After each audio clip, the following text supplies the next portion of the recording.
Yes, thank you, Presh, and thank you, Dr. Rana, and thank you also, Rusan, for organising this event and inviting me. And I was excited to hear of the approval and the new forthcoming programme, which is a great achievement. And I think India's CSR is certainly a role model in terms of the collaboration and cooperation that we all need to achieve. Also, I'd like to say greetings to all of you from the United Kingdom, where we've had some frosty days.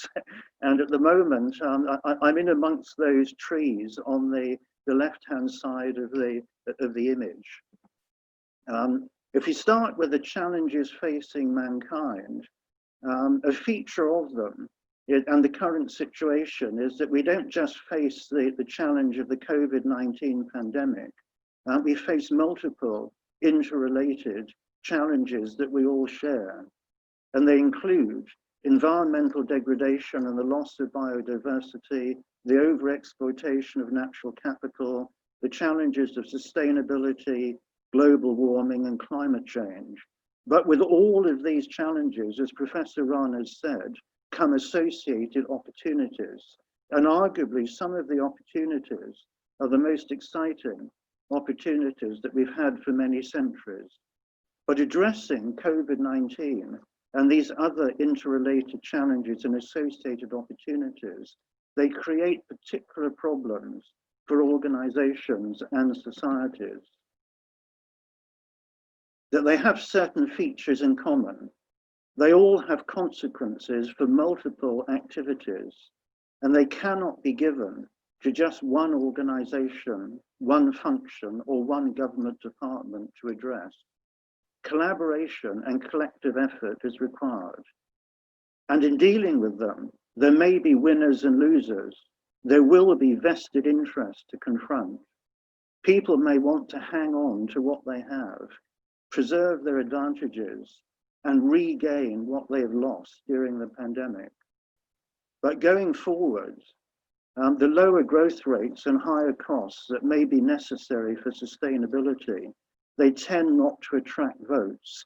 So they're a particular challenge in democracies. If I say a few words about the challenge of COVID-19, because my background is involved serving on a number of boards, concerned with public health, and one in particular has a crucial role to play in terms of viruses and their control. Viruses evolve and they mutate as required to ensure their own survival. And we've seen the mutation in the UK, which has led to yesterday being the highest level of deaths that we've ever had. Our contemporary societies are particularly vulnerable to respiratory and other diseases. Population movements increase exposure to disease and contagion, and we cannot be complacent. In the past, for example, the Europeans going to South America wiped out as many as 90% of the existing population. And our encroachment on more of the natural world increases our exposure to new sources of risk. Cities, crowds and public transport, sporting occasions, they all increase the risk of contagion. And modern lifestyles can increase our vulnerability to disease.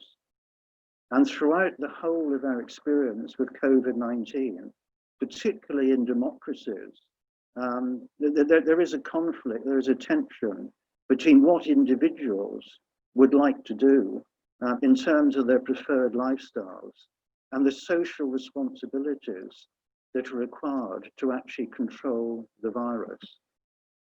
There are many other challenges relating to COVID-19.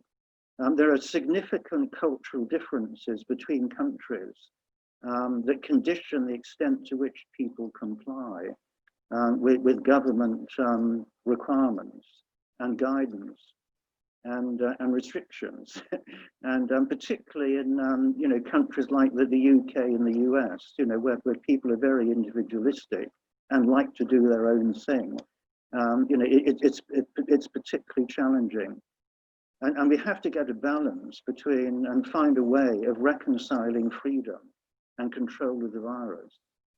We need to balance, as has already been said today, the imperatives for health and saving lives, and the considerations for the economy and people's livelihoods. There's a challenge of speeding up approvals for vaccines and treatments when time is required to assess consequences and build confidence. And we've seen during the pandemic exciting innovations in terms of the speed with which vaccines have been improved, mainly by undertaking activities in parallel rather than sequentially, which you would need to do in other times, because obviously a private company doesn't want to spend money until it knows from the previous stage that the prospects are looking good. Confidence is particularly important, and one of the key factors is getting a balance and an alignment between trust, confidence, and compliance. Because if people trust what is being said by public authorities and they have confidence in the measures being taken and the advice that's been given, they're much more likely to comply. And in the longer term, across a number of the challenges we face, there's a challenge of how do we internalize externalities in our decision making, whether it's a decision making of individuals or companies. And there's also a looming challenge around the world, not just for India or the UK and the US, of the high levels of public and private debt that have actually been accumulated, and how we share the costs of actually paying those off. In terms of public health crises, there are distinctive challenges. How do you manage high impact but low probability risks? If you're a decision maker with a limited budget, there's always a tendency to put off the measures that you need to take to actually deal with something like a pandemic, which would have a huge impact on your society. But in normal conditions, you feel there's a low probability of it happening. If you're a decision maker, you often need to handle diverse opinions, and scientific advice may be split. You need to reconcile the advantages of a central overview and central direction with the need for local engagement and action. People are always asking for consistent messaging, but you're in an evolving situation, and sometimes you need to change the emphasis and change the priority. There's a frustration of responding to fake news, whether it's about the potential dangers of taking a vaccine or disputing a particular measure and its effects. You need to respond to social isolation guidance, and that's always an issue because many people don't. Within most societies, there will be an element of the population that does not socially isolate. They continue as before. Vaccine take-up rates, may be influenced by fake news, and you need a certain proportion of the population, to take the vaccine before you get anywhere close to herd immunity. There's a risk of fatigue with restrictions. Some people will only put up with restrictions for so long. And then there's the issue of how do you cope with the people that transgress.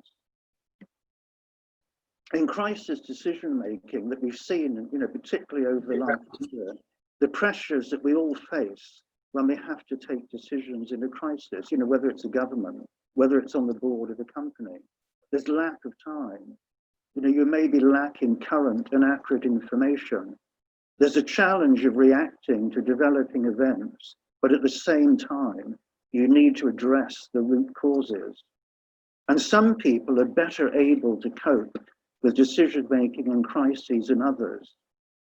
Keeping a decision-making team tight can actually help you to get decisions through, but that can complicate the challenge of securing wider engagement. The shortage of time can put pressure on people to reduce inputs and oversimplify the issues. And that creates a risk of significant and valid viewpoints being ignored or excluded. And the lack of diversity and challenge can result in groupthink. If you're doing the right thing, the consensus that emerges can be beneficial.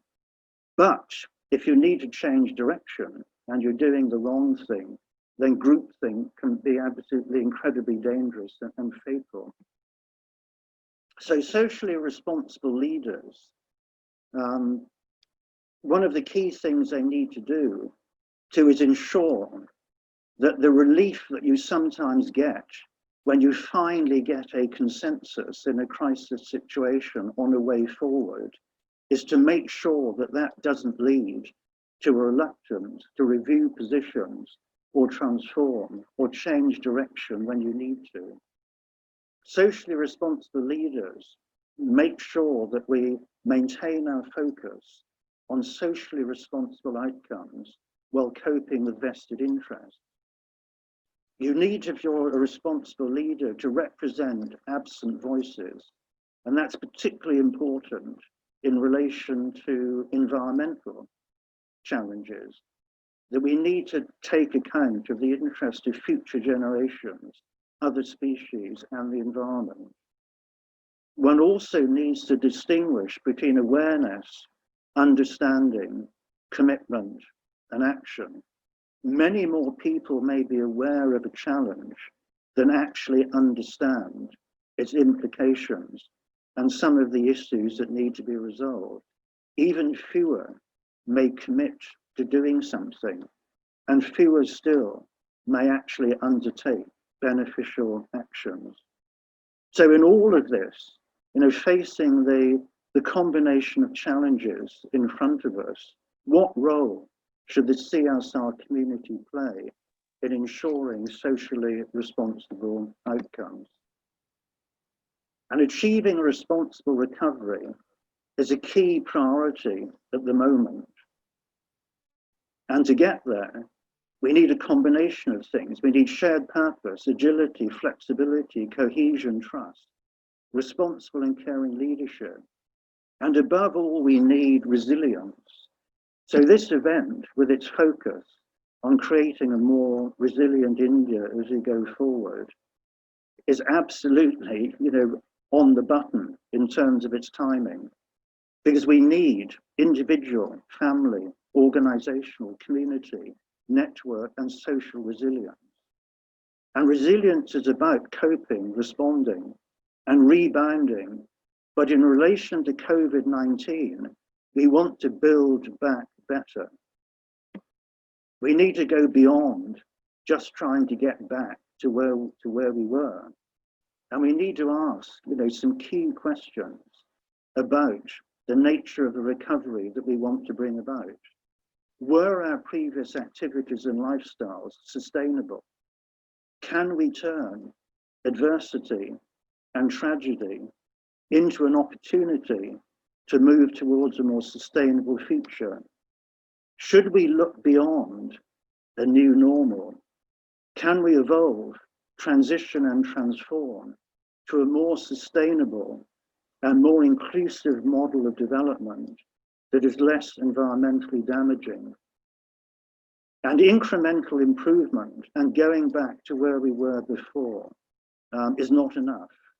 We need innovation, and we need social innovation, as well as business and economic innovation. We need to create and adopt simpler, healthier, and less stressful lifestyles that safeguard natural capital. And there's a huge opportunity, particularly for the CSR community, that can play a vital role in going forward, because crises like the COVID-19 pandemic can create a common and shared exposure to risk, threat, pressure, and stress. We've all been through a grim year, and that common experience can cause people to come together. And cooperation and collaboration is needed to achieve sustainable development goals. They cannot be achieved by governments alone. They cannot be achieved by particular organizations acting on their own. they need collaboration and partnerships.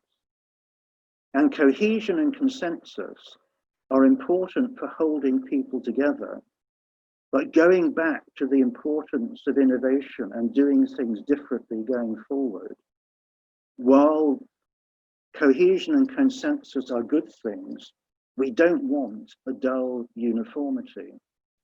Now, some collectivist societies have appeared more successful than individualistic ones at coping with COVID-19. But as well as collective effort, we need individual initiative, inspiration, and imagination. And we need to inspire responsible innovation. And we need diversity, challenge and questioning, and experiment and exploration if we're to bounce back to a better place. We need socially responsible innovation, enterprise, and entrepreneurship. And we need you, we need all of you. And think about what you can do and what we can all do as a CSR community to build socially responsible innovation into the purposes, visions, values, goals, and objectives of organizations. And remember, as we do this, your CSR roots. And remember also the ancient wisdom of India and the importance that it puts upon the basics and the environmental basics of air and water. And remember our responsibilities to future generations. I believe that living in harmony with the natural world can offer hope for the future. And the things that you can do, we can all do as a CSR community, can shine lights into dark places. For my final slide, you saw earlier the front of where I am, amongst the trees looking out over the river.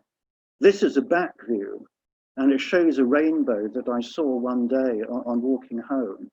And I remember as a child, walking across the Cornish cliffs and the downs and the moors, looking for the end of the rainbows that I would see in the sky. But they would be elusive. I would never actually get there.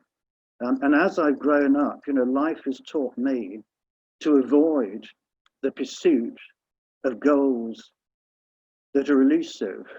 Don't go after things that don't exist. And throughout history, you've seen many examples of how communities of people, small numbers of people, have had a huge impact. They've been able to create religious, political, social, economic, and business revolutions. So collaboration and partnership for sustainable social development, the areas that we're looking at over the next 3 days, are absolutely crucial to building back better. So together, let's build a sustainable and a socially responsible future. I think there's one question: how to achieve sustainable development goals? Professor Colin, sir, would you like to please address? In terms of how to achieve sustainable development goals, if we look at them across the piece, one of the issues that I was raising is the fact that as we were going on before, COVID-19, in each year, we're basically using up 2 years worth of natural capital.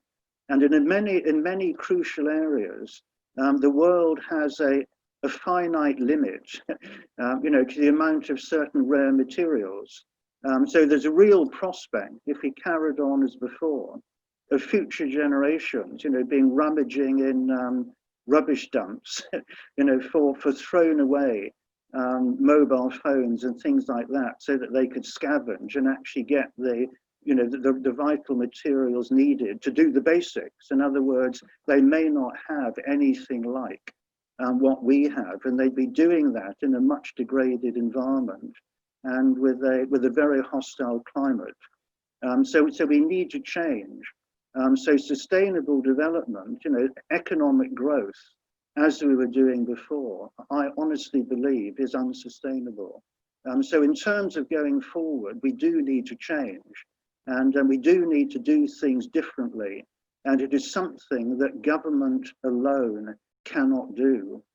It can pass laws, it can pass regulations, but it cannot produce that innovation. You know, governments don't produce vaccines, which are a possible way out of COVID-19. You know, that comes from private companies.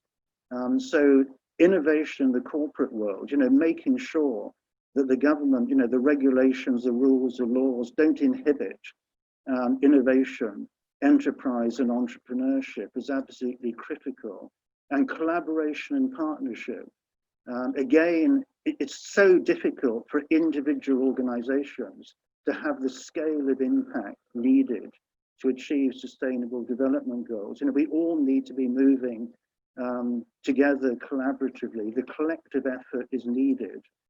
So we need both collective effort and that individual initiative and inspiration and creativity that creates those innovations. And there's a huge responsibility on companies in particular to get boards not to do the easy things, because there'll be pressure from governments and societies to recover the economic growth that's been lost. But if we go back to the rate at which we're consuming natural capital before, as I've said, you know, the impacts could be disastrous. You know, so boards need to be more responsible. Responsible leadership is absolutely critical. And one of the strongest voices for that, you know, should be the CSR community, because the CSR community is made up of a community of people, a subset of society that understands this, that does want, you know, it's in the DNA of most of my colleagues in CSR, that they want to move forward in a way that's sustainable and more effective. So our role in terms of going forward is absolutely critical. And we need to be catalysts, you know, we need to be spokespeople, you know, we need to lobby, and we need to exert our influence. We need to become decision makers within companies. You know, we need to have a closer relationship with boards. We need to join more boards. You know, get more members of the CSR community into key positions.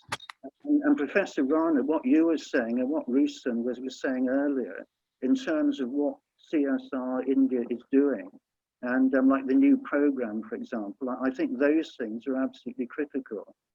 You know, so let's look at what we can do as a community, because potentially I think we can play a very important role as a catalyst in making things happen. Thank you so much. May I please request to address the question of Mr. Abhishek? He says, how do you see CSR and employee care coming together? CSR and employee care coming together. So CSR and the other one is? Employee care, employee care. Like caring for employees?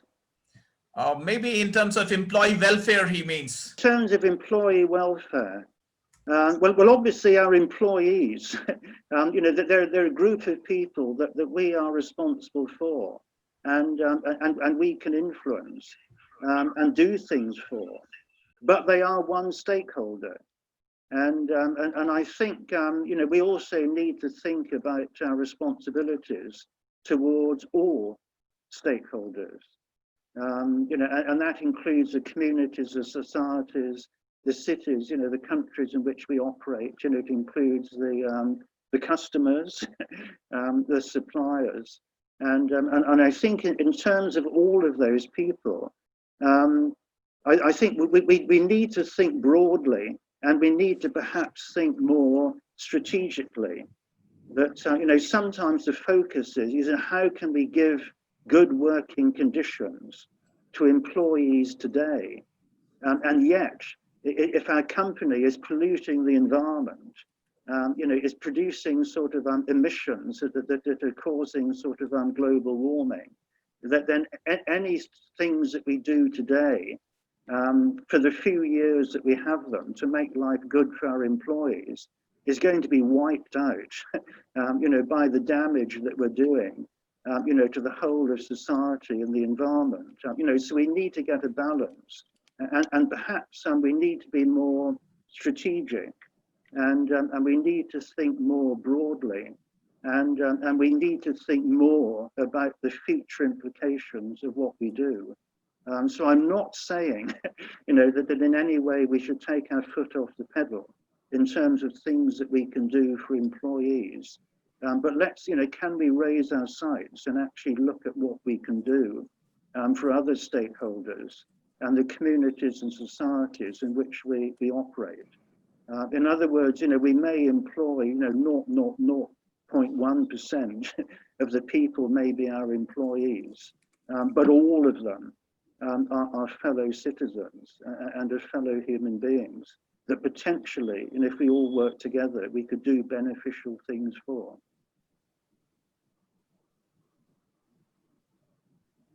Very much, Professor Colin. I have one small additional question. What would be your advice to the strategic planners pertaining to CSR domain in the light of current COVID scenario?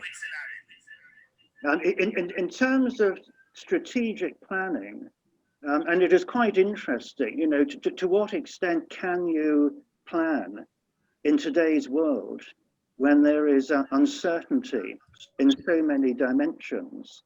I think we need to move beyond just producing a strategic plan that in a few months' time may become out of date. I think strategic planning needs to give way to an intelligent steering. But as you're steering, you need to know, to what you want to steer. And, so when you face each decision, then you have some criteria for knowing what is the best thing to do. So I think our values and how we see our response, to whom are we responsible and accountable, I think is broadening and trying to, when we put in, whether we call it a strategic plan or strategic objectives or our values or our purpose, I think our core purpose is critically important. We take account of the wider environment. We take account of all stakeholders. We think much more broadly. We think much longer term. We raise our ambitions. And I think, as a CSR community, if I was putting together a strategic plan for a total organization, then, I would be looking at our responsibilities, to all these other groups, going back to the future generations, the other species, the external environment. And if I look within my organization, I say, well, hang on, I've actually got a group of people here. I've got some people that have CSR in their job titles, and I want them to do more than just make sure that we satisfy a requirement that 2% of the net profit is devoted to socially responsible things.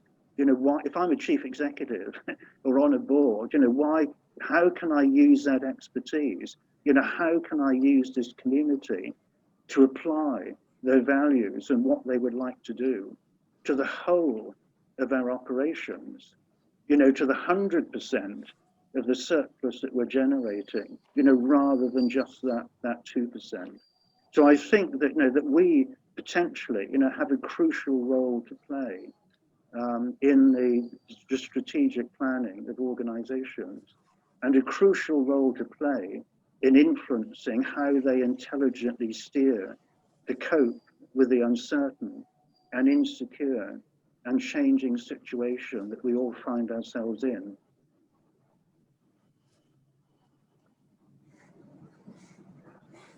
Thank you so much, Professor Colin Coulson-Thomas. It was indeed a great pleasure listening to you and your thoughts about the CSR domain in the changing times. We at India CSR take this opportunity to extend a very warm gratitude and sincere thanks to you for your warm interactions and deep insights. Thank you so much and have a wonderful day ahead. Now, and thank all of you, every one of you. I'm the one that should be thanking all of you.